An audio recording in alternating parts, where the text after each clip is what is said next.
Hello everyone, welcome to our YouTube channel. In this video, I will discuss Class 7 Odisha Adarsh Vidyalaya CBSE Science NCERT book Chapter number 13 Wastewater Story Long Question Answer. Wastewater Story को हिंदी में अपशिष्ट जल की कहानी कहते हैं। इसी chapter का हम इसी वीडियो में लॉन्ग क्वेश्चन डिस्कस करने वाले हैं। पहला क्वेश्चन ये हो सकता है, question is explain the different types of inorganic and organic impurities generally present in Suez. मतलब स्वेज में आमतौर पर मौजूद विभिन्न प्रकार की अकार्बनिक और कार्बनिक अशुद्धियों के बारे में बताएं। स्वेज रे थिबा भिन्न भिन्न प्रकारर ए जो इनऑर्गेनिक एवं ऑर्गेनिक इम्प्योरिटीज गुड़ाक विषय लेख। Answer It is means the sewage is wastewater released by homes, industries, agricultural fields and other human activities. Sewage घरों, उद्योगों, कृषि क्षेत्रों और अन्य मानवीय गतिविधियों द्वारा छोड़ा गया अपशिष्ट जल है। It also includes rainwater that has run down the street during a storm or heavy rain and it is a liquid waste. इसमें बारिश का पानी भी शामिल है जो तूफान या भारी बारिश के दौरान सड़क पर बह गया हो और यह एक तरल अपशिष्ट है। यह एक लिक्विड वेस्ट अटे। एथिरे वर्षा जल मध्य थाए एवं वर्षा जल में भासी जाउथबा भिन्न भिन्न सबू जो पार्टिकल्स हो पारिबो। Most of its water has dissolved and suspended impurities called contaminants. इसके अधिकांश पानी में घुली हुई और निलंबित अशुद्धियाँ होती हैं जिन्हें संदूषक कहा जाता है, कंटामिनेंट्स कहा जाता है। एथिरे बहुत गुड़ा थाए जो गुड़ाक डिसल्व हो जाए वाटर रे आउ केते गुड़ा सस्पेंडेड मीन्स भासमान अवस्था रे थाए इम्प्योरिटीज मैला गुड़ाक आउ जहाको कंटामिनेंट्स बोली कहा जाए। Next composition of Suez. Suez की संरचना, स्वेज रे कौन कौन थाए केमते तैयारी थाए। The following components make the Suez. तो निम्नलिखित घटक स्वेज बनाते हैं। एगुड़ा सब बन था sewage. First point, the organic impurities present in sewage are human faeces, animal waste like animal dung, urea as urine, oil, fruits and vegetable wastes, pesticides, herbicides etcetera. तो sewage में मौजूद कार्बनिक अशुद्धियाँ हैं मानव मल, that is human excreta. Then पशु अपशिष्ट जैसे पशुओं का गोबर हो सकता है, यूरिया मूत्र के रूप में, फिर तेल, फलों और सब्जियों के अपशिष्ट, कीटनाशक, शाकनाशी आदि।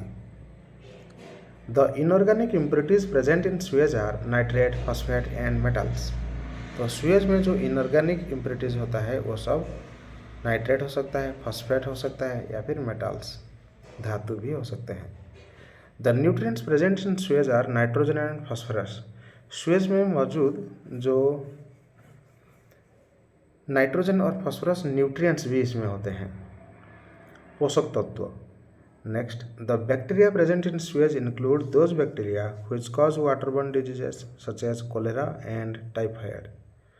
तो स्वेज में मौजूद बैक्टीरिया में वे बैक्टीरिया शामिल होते हैं जो टाइफाइड जैसी जल जनित बीमारियां का कारण बनते हैं। The other microbes present in sewage are protozoa which cause a waterborne disease called dysentery. तो ये मलजल में उपस्थित अन्य सूक्ष्म जीव जो प्रोटोजोआ है जो डिसेंट्री रोग का कारण होता है। Next question number 2 will discuss. The question is describe septic tank, how does it function. Septic tank का वर्णन करें, यह कैसे काम करता है। आंसर ऐसे शुरू करेंगे, देखो। Low cost outside sewage disposal system have been developed to take care of places where there is no sewage system, for example rural area, isolated buildings. तो कम लागत वाली बाहरी स्वेज निपटान प्रणाली उन जगहों को देखभाल के लिए विकसित की गई है जहां कोई स्वेज सिस्टम नहीं होता है, जैसे कि ग्रामीण क्षेत्र, अलग थलग इमारतें।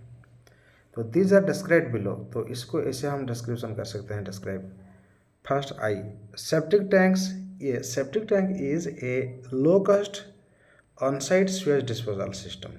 तो सेप्टिक टैंक एक कम लागत वाली ऑन-साइट स्वेज निपटान प्रणाली है। Septic tanks are suitable where there is no sewage made. तो ये सेप्टिक टैंक उन जगहों के लिए उपयुक्त है जहाँ स्वेरेज नहीं बना है। This tanks need cleaning every 4 to 6 month।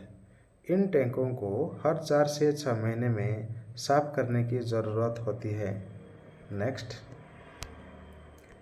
A septic tank usually consists of A big covered underground tank made up of concrete having an inlet pipe at one end and an outlet pipe at the other end। तो septic tank में आमतौर पर concrete से बना एक बड़ा ढका हुआ भूमिगत टैंक होगा जिसके एक सिरे पर इनलेट पाइप और दूसरे सिरे पर एक आउटलेट पाइप होता है। The toilet seat is connected to the inlet pipe of the septic tank। The human excreta from the toilet seat enters into the septic tank through the inlet pipe। तो human excreta ए toilet seat रू यहाँ septic tank को जाता है। The solid part of excreta keeps on collecting at the bottom of the septic tank in the form of a sludge whereas watery waste remains above it। तो ये जो solid पार्टा सी तले रही जाए और तार वाटरी पार्ट लिक्विडटा ऊपर रहे। Then next, the anaerobic bacteria break down most of the solid organic matter present in human excreta due to which the volume of solid waste is reduced to much. तो anaerobic bacteria माने सेठी break down कर दी थांती प्रायतः ये जो solid organic matter को break down कर थांती जोटा human excreta थाए एवं जा फल तार वॉल्यूमटा कम हो जाए। The digested solid waste keeps on depositing at the bottom of septic tank। septic tank रा bottom तल भाग रे digested solid गुड़ाक बसी जाए। The watery waste is also cleaned by anaerobic bacteria। तो watery जो waste था सेटा उन्हें सफाई था anaerobic bacteria माध्यम रे। The excess water goes out of the septic tank through the outlet pipe and get absorbed in soil। तो excess water टा सेटा septic tank रे और आउटलेट पाइप रे बाहर को जाए एवं सेटा सॉइल रे अब्जॉर्ब हो जाए। Then second point, composting pits. ये जो composting pits these are self sustained human waste disposal units which is not connected to a sewer line और ए सेप्टिक टैंक। यह सेप्टिक टैंक को कनेक्ट हो न थाए। A composting toilet breaks down and dehydrate human waste to compost. Then next we will discuss triple I, that is chemical toilets। तो chemical toilets have limited storage capacity for human waste and needs to be emptied periodically। तो लगातार भाव में यहाँ periodically एक निर्दिष्ट समय मध्य यहाँ सफा करने पड़े। These are the toilets which use chemically treated reservoir located just below the toilet seat। toilet seat just तलकू chemically treated reservoir था। The chemicals reduce the foul smell coming out of the human excreta and carry out partial disinfection of human waste। तो chemical आपको reduce कर देता है। Chemical reduce chemical T और जो fall smell जो गोटे दुर्गंध को कम कर देता है और साथ साथ मानव मल को आंशिक रूप से कीटाणु रहित कर देता है। कीटाणु मानव को एथरू से हटे देता है। These two questions are long type question, so you will practice this। If you are new in our channel, please subscribe our channel and press on bell icon। Please like the video and share among your friends। Write your comment in comment section। Soon we will meet in a new video। Till then, thank you, bye bye and take care।